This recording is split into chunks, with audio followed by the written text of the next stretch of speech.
Hi everyone, welcome to our channel Narendra talks. Friends, Andhra Pradesh DSC school assistant biological సైన్సెస్కి సంబంధించిన syllabus తెలుసుకుంటున్నాం. ఇందులో భాగంగా ఇంటర్మీడియట్కి సంబంధించిన మొదటి సంవత్సరం, రెండవ సంవత్సరానికి సంబంధించినటువంటి జువాలజీ జంతు శాస్త్రానికి సంబంధించిన unit wise, chapter wise bid bank వీడియోలు మన ఛానల్లో అందుబాటులో ఉన్నాయి. ఈ వీడియోస్ లింక్స్ అన్నీ కూడా డిస్క్రిప్షన్లో ఉన్నాయి, చూడండి. అలాగే ఇంటర్మీడియట్ ఫస్ట్ ఇయర్ వృక్షశాస్త్రం బాటనీకి సంబంధించిన చాప్టర్ వైజ్ బిడ్ బ్యాంక్ వీడియోలు మన ఛానల్లో అందుబాటులో ఉన్నాయి. ఈ వీడియోస్ లింక్స్ కూడా డిస్క్రిప్షన్లో ఉన్నాయి, ఒకసారి చూడండి.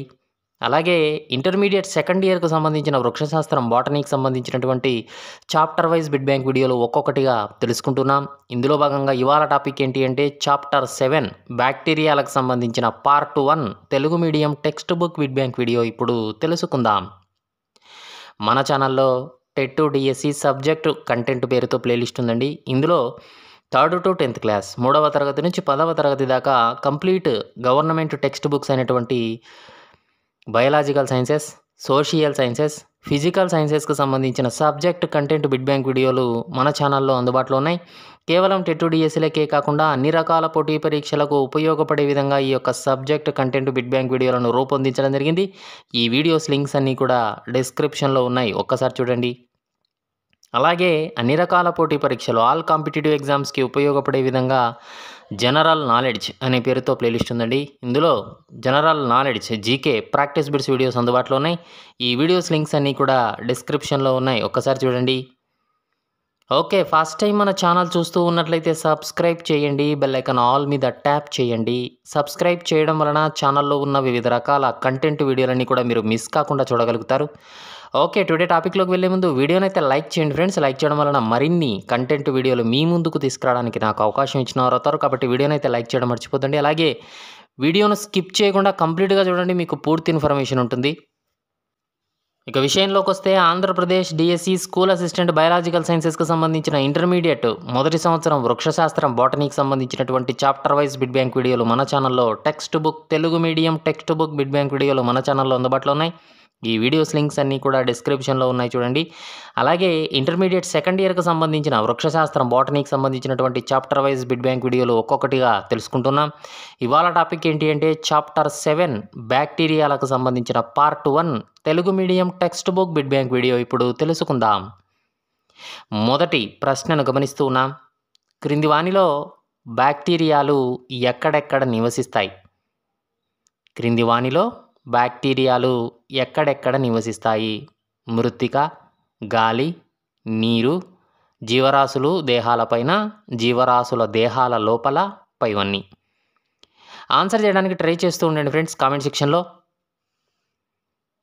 క్రింది వానిలో బ్యాక్టీరియాలు ఎక్కడెక్కడ నివసిస్తాయి?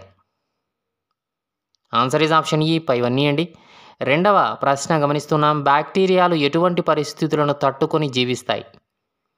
వివిధ రకాల ఆహార పదార్థాలలో నిల్వ ఉండడం, అతి శీతల పరిస్థితులలో ఉండడం, ఉష్ణ జలాభావ పరిస్థితులలో, పైవన్నీ. ఆన్సర్ ఈజ్ ఆప్షన్ డి, పైవన్నీ అండి. మూడో ప్రశ్న చూస్తున్నాం. మానవుని కంటికి కనిపించనంత చిన్నగా ఉండే జీవరాశులను అధ్యయనం చేసే జీవశాస్త్ర శాఖను ఏమంటారు? సూక్ష్మ జీవశాస్త్రం, పరాన్న జీవశాస్త్రం, జీవశాస్త్రం, ఏదీ కాదు. మానవుని కంటికి కనిపించనంతగా చిన్నగా ఉండే జీవరాశులను అధ్యయనం చేసే జీవశాస్త్ర శాఖను ఏమంటారు? ఆన్సర్ ఈజ్ ఆప్షన్ ఏ, సూక్ష్మ జీవశాస్త్రము. నాలుగో ప్రశ్న చూస్తున్నాం. మానవుని పేగుల్లో సాధారణంగా నివసించే bacteria? Escherichia coli, option B bacillus, option C Trypanosoma, option D ఏదీ కాదు. మానవుని పేగుల్లో సాధారణంగా నివసించే bacterium. Answer is option A, Escherichia coli. ఐదో ప్రశ్న చూస్తున్నాం. ఎస్చరిసియా కోలైని జీవ సాంకేతిక శాస్త్రంలో ఎలా ఉపయోగిస్తారు? ఇన్సులిన్ హార్మోన్ ఉత్పత్తికే, బ్యాక్టీరియాల ఉత్పత్తికే, పెన్సిలిన్ ఉత్పత్తికే, ఏదీ కాదు. ఎస్చరిసియా కోలైని జీవ సాంకేతిక శాస్త్రంలో ఎలా ఉపయోగిస్తారు? Answer is option A, insulin hormone ఉత్పత్తికి. ఆరో ప్రశ్న చూస్తున్నాం. వాతావరణ పరిస్థితి లభ్యమయ్యే పోషకాలను బట్టి తరచూ తన ఆకారాన్ని మార్చుకునేటువంటి బ్యాక్టీరియాలను ఏమని అంటారు? ద్విరూపక బ్యాక్టీరియాలా, ఏకరూప బ్యాక్టీరియాలా, బహురూప బ్యాక్టీరియాలా, ఏదీ కాదు. వాతావరణ పరిస్థితులు అదేవిధంగా లభ్యమయ్యేటువంటి పోషకాలను బట్టి తరచూ తన ఆకారాన్ని మార్చుకునే బ్యాక్టీరియాలను ఏమని అంటారు? ఆన్సర్ ఈజ్ ఆప్షన్ సి, బహురూపక బ్యాక్టీరియాలు అంటారు. 7వ ప్రశ్న చూస్తున్నాం. బహురూపక బ్యాక్టీరియాలకు ఉదాహరణ తెలపండి. Option A Escherichia coli, option B Acetobacter, option C red bacteria, option D ఏది కాదు. Answer is option B Acetobacter. 8వ ప్రశ్న చూస్తున్నాం. సంయుగ్మం జరగడానికి అవసరమైన ఒక ప్రత్యేక సంయుగ్మ పరికరాన్ని ఇలా అంటారు. లైంగిక ద్వార వంతెనన, లైంగిక పైలస, సంయుక్త పైలస, ఏది కాదు. సంయుగ్మం జరగడానికి అవసరమైన ఒక ప్రత్యేక సంయుగ్మ పరికరాన్ని ఇలా అంటారు. ఆన్సర్ ఈజ్ ఆప్షన్ బి లైంగిక పైలస్ అంటారు. 9వ ప్రశ్న చూస్తున్నాం. లైంగిక పైలస్ యొక్క విధి ఏమిటి? ఆప్షన్ ఏ ఇది 2 సంయుగ్మ కణాలను దగ్గరగా చేరుస్తుంది. ఆప్షన్ బి ప్రతికృతి చెందినటువంటి DNA నకలు పైలస్ నుండి ఏర్పడి వంతెన ద్వారా గ్రహీత కణంలోకి చేరుతుంది. Option C A comma B, option D ఏది కాదు. Answer is option C A comma B. 10వ ప్రశ్న చూస్తున్నాం. బ్యాక్టీరియంలోని వలయాకార ద్వంద్వ పోచయుత DNAను ఏమని పిలుస్తారు?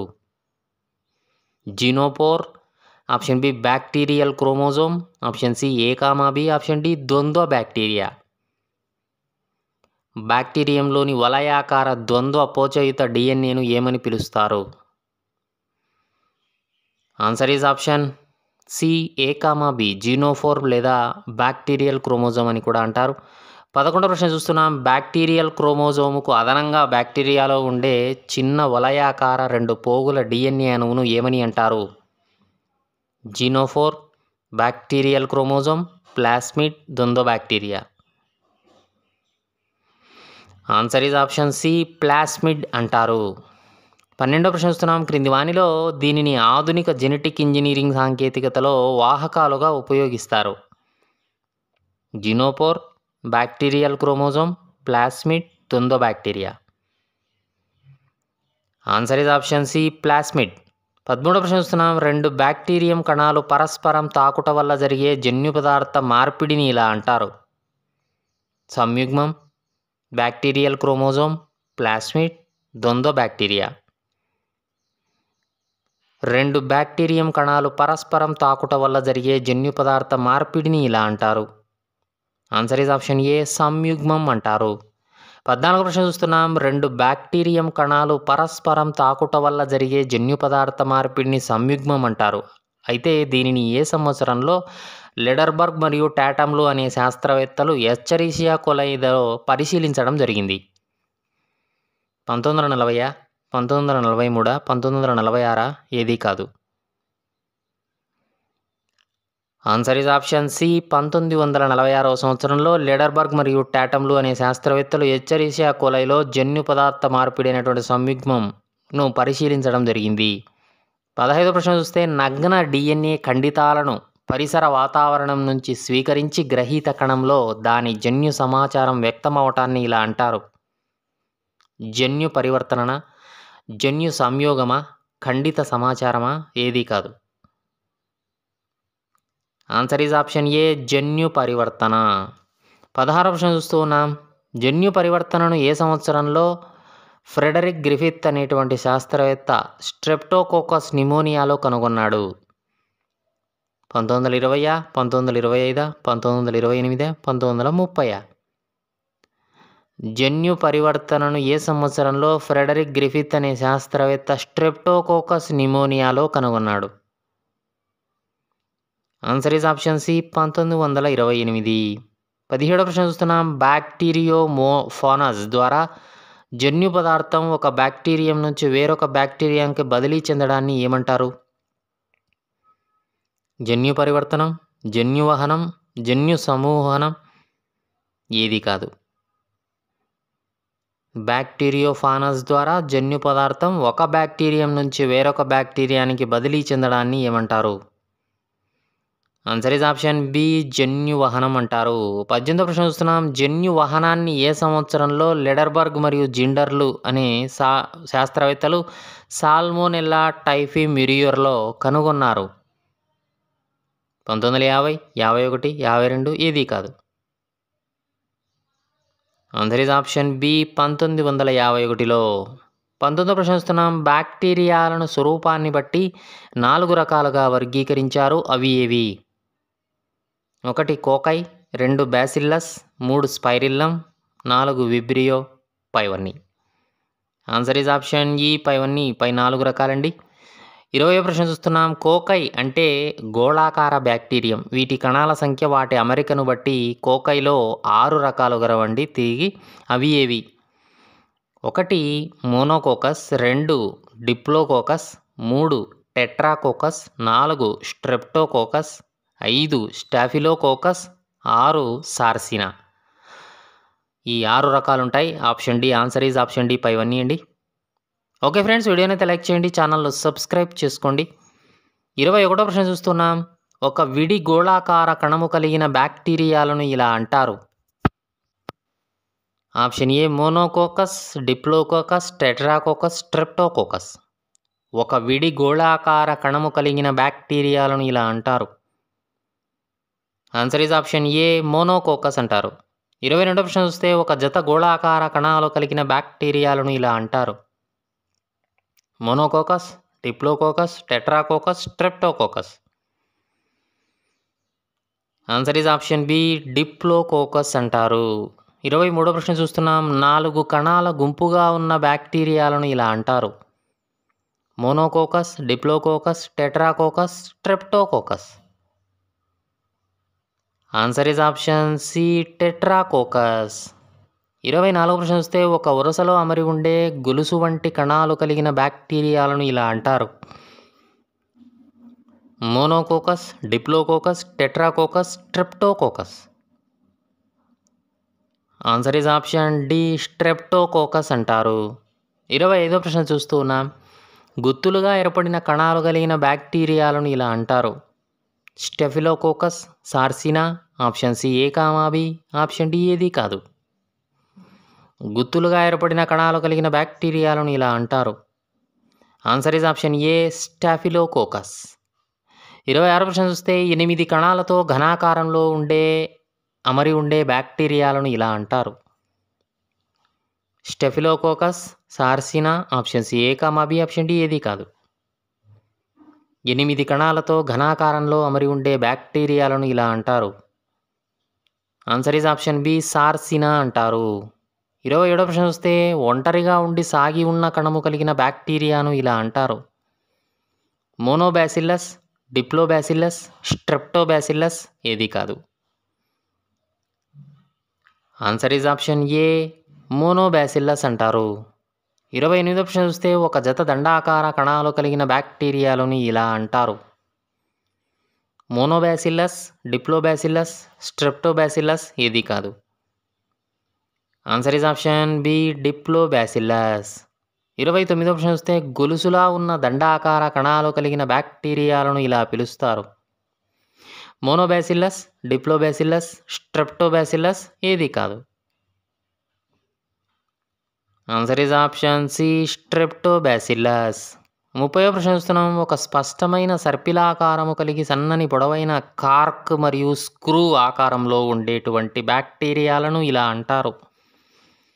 మోనోబ్యాసిల్లస్, డిప్లోబ్యాసిల్లస్, స్పైరిల్లం ఏది కాదు.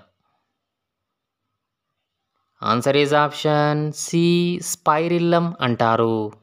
31వ ప్రశ్న చూస్తే కషాబాల సంఖ్య వాటి అమరికలను బట్టి బ్యాక్టీరియాలను 4 రకాలుగా వర్గీకరించారండి. అవి ఏవి?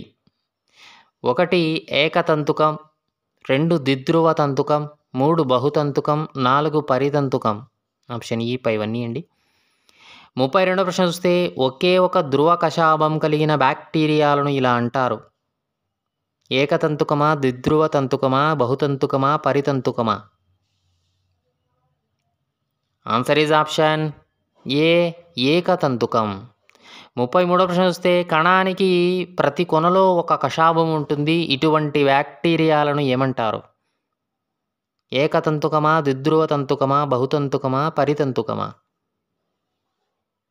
కణానికి ప్రతి కొనలో ఒక కషాబం ఉంటుంది. ఇటువంటి బ్యాక్టీరియాలను ఏమంటారు? ఆన్సర్ ఈజ్ ఆప్షన్ బి ద్విధ్రువ తంతుకం. 34వ ప్రశ్న చూస్తే కణానికి ఒక ధ్రువం వద్ద 2 లేదా ఎక్కువ కషాయాలుంటాయి. ఇటువంటి బ్యాక్టీరియాలను ఏమంటారు?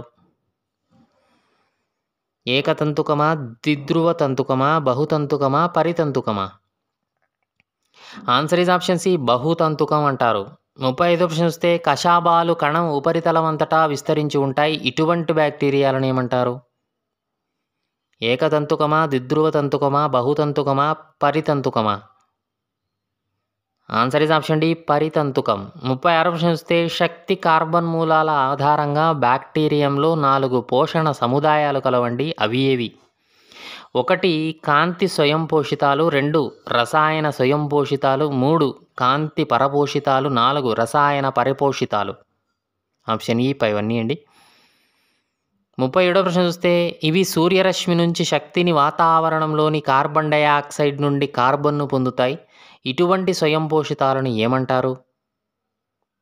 కాంతి స్వయంపోషితాల, రసాయన స్వయంపోషితాల, కాంతి పరపోషితాల, రసాయన పరపోషితాల? ఆన్సర్ ఈజ్ ఆప్షన్ ఏ, కాంతి స్వయంపోషితాలు అంటారు. 38వ ప్రశ్న చూస్తే కాంతి స్వయంపోషితాలకు ఉదాహరణలు తెలపండి. పర్పుల్ సల్ఫర్ బ్యాక్టీరియా కొమాషియం, green sulphur bacteria Chlorobium. Option C, A comma B. Option D ఏది కాదు. Answer is option C, A comma B. 39వ ప్రశ్న చూస్తే ఇవి అసేంద్రియ పదార్థాల ఆక్సీకరణ ద్వారా శక్తిని వాతావరణంలోని CO2 కార్బన్ డయాక్సైడ్ నుంచి కార్బన్ను పొందుతాయి. ఇటువంటి స్వయంపోషితాలను ఏమంటారు? కాంతి స్వయంపోషితాల, రసాయన స్వయంపోషితాల, కాంతి పరపోషితాల, రసాయన పరపోషితాల?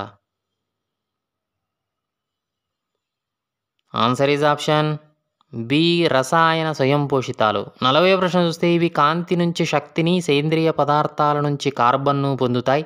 ఇటువంటి పోషితాలను ఏమంటారు? కాంతి స్వయంపోషితాల, రసాయన స్వయంపోషితాల, కాంతి పరపోషితాల, రసాయన పరపోషితాల? ఆన్సర్ ఈజ్ ఆప్షన్ సి, కాంతి పరపోషితాలు. ఓకే ఫ్రెండ్స్, వీడియోని అయితే లైక్ చేయండి, ఛానల్లో సబ్స్క్రైబ్ చేసుకోండి, బెల్ ఐకాన్ ఆల్ మీద ట్యాప్ చేయడం ద్వారా మీకు అన్ని రకాల వీడియోస్ నోటిఫికేషన్ రూపంలో మొబైల్లో వస్తూ ఉంటాయి. 41వ ప్రశ్న చూస్తూ ఉన్నాం. ఇవి శక్తిని కార్బన్ను సేంద్రియ పదార్థాల నుంచి పొందుతాయి. ఇటువంటి పోషితాలను ఏమంటారు? ఆన్సర్ ఈజ్ ఆప్షన్ డి, రసాయన పరపోషితాలు అంటారు. 42వ ప్రశ్న చూస్తే రసాయన స్వయంపోషితాలకు ఉదాహరణ తెలపండి. సల్ఫర్ బ్యాక్టీరియానా, నత్రీకరణ బ్యాక్టీరియానా, నైట్రోబ్యాక్టర్లా, పైవన్నీనా? ఆన్సర్ ఈజ్ ఆప్షన్ డి, పైవన్నీ అండి. 43వ ప్రశ్న చూస్తే కాంతి పరపోషితాలకు ఉదాహరణలు తెలపండి. Purple non sulphur bacteria, Rhodospirillum, Rhodomicrobium, Rhodopseudomonas, పైవన్నీ. కాంతి పరపోషితాలకు ఉదాహరణలు తెలపండి. ఆన్సర్ ఈజ్ ఆప్షన్ డి, పైవన్నీ అండి. 44వ ప్రశ్న చూస్తే రసాయన పరపోషితాలు 2 రకాలుగా చెప్పబడ్డాయండి. అవి ఏవి? 1 పూతికాహారులు, 2 పరాన్నజీవులు. Option C, A comma B. Option D ఏది కాదు. Answer is option C, A comma B. 45వ ప్రశ్న చూస్తే క్రింది వానిలో నిర్జీవ సేంద్రియ పదార్థాలపై పెరిగేవి? పూతికాహారుల, పరాన్నజీవుల? ఆప్షన్ సి, ఏ కామా బినా? ఆప్షన్ డి ఏది కాదు. ఆన్సర్ ఈజ్ ఆప్షన్ ఏ, పూతికాహారులు నిర్జీవ సేంద్రియ పదార్థాలపై పెరుగుతాయి. 46వ ప్రశ్న చూస్తే అతిదేయి నుంచి పోషకాలను గ్రహిస్తూ వాటిలో వ్యాధులను కలగజేసేవి? పూతికాహారుల, పరాన్నజీవుల? ఆన్సర్ ఈజ్ ఆప్షన్ బి, పరాన్నజీవులు. 47వ ప్రశ్న చూస్తే పరాన్నజీవులకు ఉదాహరణలు తెలపండి. Xanthomonas, Salmonella? Option C, A comma B. Option D ఏది కాదు. Answer is option C, A comma B. 48వ ప్రశ్న చూస్తే 2 సజీవ బ్యాక్టీరియాలో పరస్పరం తాకుట వల్ల జరిగే జన్యు పదార్థ మార్పిడిని ఏమంటారు? సంయుగ్మం, విదళనం, వియుగ్మం, ఏది కాదు. ఆన్సర్ ఈజ్ ఆప్షన్ ఏ, సంయుగ్మం అంటారు. 49వ ప్రశ్న చూస్తే కోలైలో ఉన్న కొన్ని కణాలలో ప్రధాన జన్యు పదార్థంతో పాటు చిన్న వలయాకార DNA ఉంటుంది. దీనిని ఏమంటారు? ప్లాస్మిడా, న్యూక్లిడా, F+ కణాల? ఏది కాదు. ఎచ్చరిషియా కోలైలో కొన్ని కణాలలో ప్రధాన జన్యు పదార్థంతో పాటు చిన్న వలయాకార DNA ఉంటుంది. దీనిని ఏమంటారు? Answer is option A, plasmid అంటారండి. 50వ ప్రశ్న చూస్తూ ఉన్నాం. ప్లాస్మిడ్ల కణాలను దాత కణాలు అని, దానితో పాటు ఇలా కూడా అంటారు.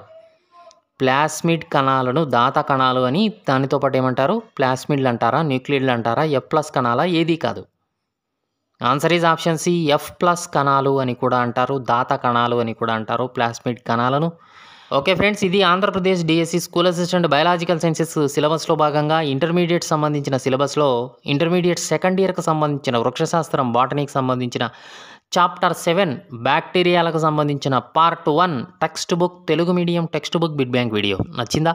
నచ్చితే లైక్ చేయండి. మీ ఫ్రెండ్స్ ఫ్యామిలీ మెంబర్స్కి వీడియో యూజ్ అవుతుందనుకుంటే షేర్ చేయండి. ఛానల్ను సబ్స్క్రైబ్ చేసుకోవడం మర్చిపోద్దండి. వీడియోను లైక్ చేయడం అసలు మర్చిపోద్దండి. Thanks for watching.